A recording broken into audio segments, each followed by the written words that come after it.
അർജുൻ, ഈ പേര് ഒരാഴ്ചക്കാലമായിട്ട് നമ്മളെ കേരളക്കര കേൾക്കാത്ത ആളുകളുണ്ടാവില്ല. നമ്മുടെ ഷിരൂർ എന്ന സ്ഥലത്തുള്ള മണ്ണിടിച്ചിലിൽ കാണാതായ അർജുന് വേണ്ടിയുള്ള തിരച്ചിൽ ഇന്ന് 7ാം ദിവസവും കടന്നു പോയിരിക്കുകയാണ്.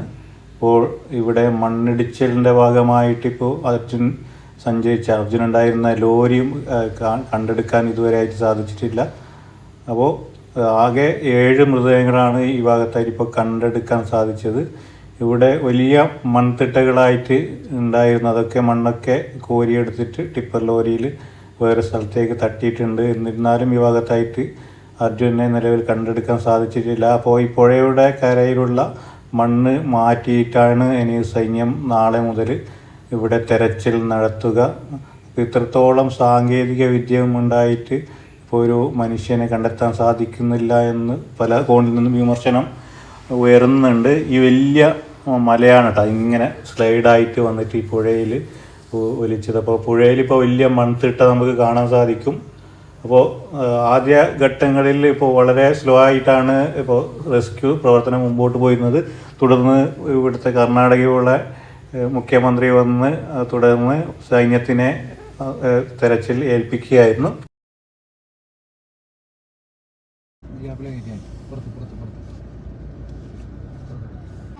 നമ്മൾ ഗംഗാവലി പുഴ എന്ന് വരുന്ന ആ ഭാഗത്താണ് കേട്ടോ.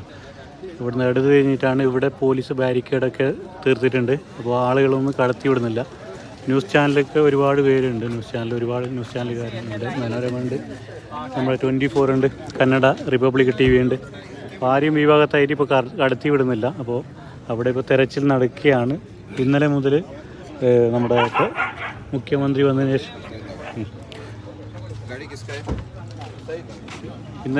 നമ്മുടെ മുഖ്യമന്ത്രി വന്നതിന് ശേഷം പട്ടാളം നമ്മുടെ മിലിറ്ററി ഏറ്റെടുത്തിരിക്കുകയാണ് ഇവിടുത്തെ തെരച്ചിൽ. അതിൻ്റെ ഭാഗമായിട്ട് ഇപ്പോൾ ഇവർ അകത്തോട്ട് പ്രവേശിപ്പിക്കുന്നില്ല.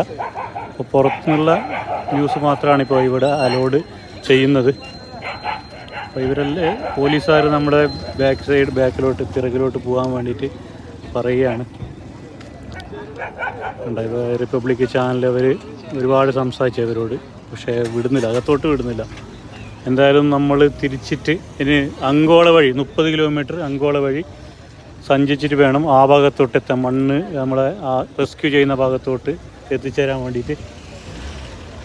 നിലവിലെ അവസ്ഥ ഒരുപാട് ആളുകൾ ഇവിടെ തടിച്ചു കൂടിയിട്ടുണ്ട്. ഇന്നലെ വരെ ആൾക്കാരൊക്കെ അങ്ങോട്ട് പ്രവേശിപ്പിച്ചിട്ടുണ്ടായിരുന്നു.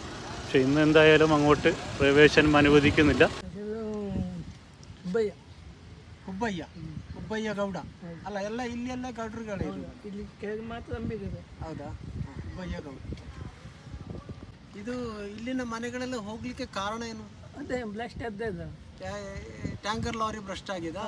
ಟ್ಯಾಂಕರ್ ಬ್ಲಾಸ್ಟ್ ಆಗಬೇಕಾದ್ರೆ ಶಬ್ದ ಆದ್ರೆ ಮಾತ್ರ ಹೀಗೆ ಆಗುದಲ್ಲ. ಆ ನೀರು ಬಿಸಿ ಇತ್ತ ಅಲ್ಲಿ? ಸ್ವಲ್ಪ ಬಿಸಿಯಾಗಿದೆ ಅಂತ ಅತ್ಲಾಗೆ ನೀರಲ್ಲಿ ಬಿದ್ದ ಜನ ಹೇಳಿ. ಹೌದಾ? ಬಿಸಿಯಾಗಿದೆ. ಹೌದು. ಎಷ್ಟು ಮೀಟರ್ ಮೇಲಿನ? ಸುಮಾರು 30 ಮೀಟರ್ ಮೇಲೆ. 30 ಮೀಟರ್ ಮೇಲಿನವರೆಗೆ ನೀರು ಬಂದಿದೆ. ಹೌದಾ? ಅಲ್ಲ, ಹಾಗಾಗಿ ಇಲ್ಲಿನ ಮನೆಗಳೆಲ್ಲ ನೀವು ಹೇಳಿ. ഇവർ പറയുന്നത് ആ മണ്ണിടിച്ചൽ കാരണമല്ല ഇവിടുന്ന് ഈ വീടുള്ള നശിച്ചതെന്ന്. അപ്പോൾ ടാങ്കർ ലോറി മണ്ണിടിച്ചിലിനെ തുടർന്ന് ടാങ്കർ ലോറി പുഴയിലോട്ട് മറിഞ്ഞിട്ടുണ്ടായിരുന്നു. അത് ബ്ലാസ്റ്റ് ആയത് കാരണം 30 മീറ്ററിലധികം മുകളിൽ വെള്ളം തെറിക്കുക. ആ അതിൻ്റെ ഫോഴ്സിൽ വെള്ളം നല്ല ചൂടുണ്ടായി, അതിൻ്റെ ഫോഴ്സിലാണ് ഈ ഭാഗത്തൊക്കെ ആയിട്ട് വീട് നശിച്ചത് എന്നാണ് ഇവിടുത്തെ നാട്ടുകാർ, ഈ ദൃക്സാക്ഷികൾ പറയുന്നത്. അപ്പോൾ ഇത്രയും വെളിപ്പെടുത്തിയ കാര്യത്തിൻ്റെ ആധികാരികത എത്രത്തോളം ഉണ്ടെന്ന് നമുക്കറിയില്ല കേട്ടോ.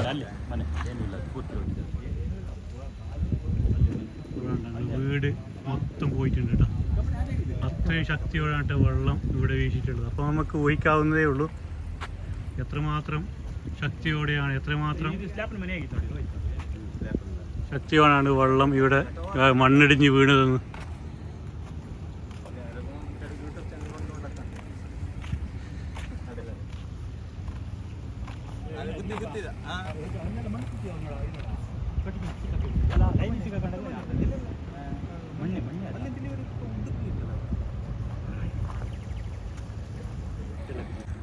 ഇവിടെ മൊത്തം കൃഷിയൊക്കെ നശിച്ചിട്ടുണ്ട് കേട്ടോ. അവിടെ കണ്ട മരങ്ങളുണ്ട്.